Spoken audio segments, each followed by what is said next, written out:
ಊರ್ ಜನಕ್ಕೆ ಏನೋ ಒಂಥರ ಮನೋರಾಗ ಬಂದ್ಬಿಟ್ಟದೆ.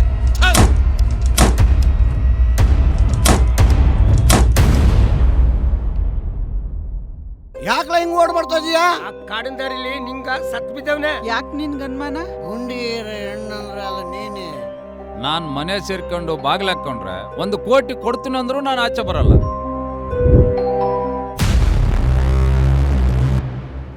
ಯಾರಿಗೂ ಏನು ಆಗದೆ ಇದ್ರು ಸಾಕಣಪ್ಪ ಶಿವನೇ. ಇದನ್ನೆಲ್ಲ ನೋಡ್ತಾ ಇದ್ರೆ ನಾನು ಏನು ಅಂತ ತೋರಿಸ್ತೀನಿ. ಈ ಅಮಾಸೆ ಬಂದ್ರೆ ನಮ್ಮ ಜೀವನ ಎಡಗೈಲಿ ಇಟ್ಕೊಂಡು ಬದುಕಂಗಾಗ್ಬಿಟ್ಟದೆ. ಅಮ್ಮ, ಹೌದು, ಈ ದೇವದ ಕೆಲಸ ಅಲ್ಲ, ಯಾರೋ ಈ ಊರ್ನವರೇ ಮಾಡಿರೋ ಅನಾಹುತ. ಪ್ರಕಾಶ ಸತ್ಯ ಹೇಳಿದ್ರೆ ನೀವ್ ಯಾಕೊಂದ್ ಬಾಯಿ ಮುಚ್ಚಿಸ್ತೀರಾ? ಅಂದ್ರೆ ಏನ್ ಹೇಳ್ತಾ ಇದ್ದೀರಾ ನೀವು?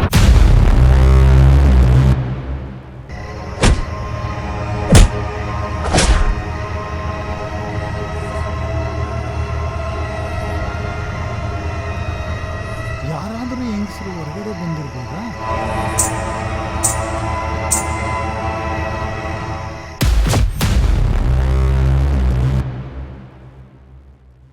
ಇವರೆಲ್ಲ ಹೇಳೋದ್ ನೋಡಿದ್ರೆ ಆ ದೆವ್ವ ಬಂದು ಜನರನ್ನು ಸಾಯಿಸುವ ಬಗ್ಗೆ ಹೇಗೆ ಸಾಧ್ಯ ಅಂತ ಕೇಳ್ತಾ ಇದ್ದಾರೆ. ಮುಂದಿನ ಅಮಾವಾಸ್ಯೆ ಬರೋ ತನಕ ಇರು, ನಿನ್ಗೆ ಗೊತ್ತೈತಿದೆ.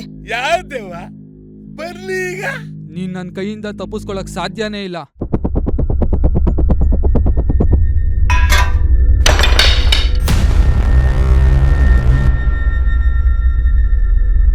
ನಮ್ಮೂರ ಅಷ್ಟು ಜನನ ಸಾಯಿಸಿದ್ದು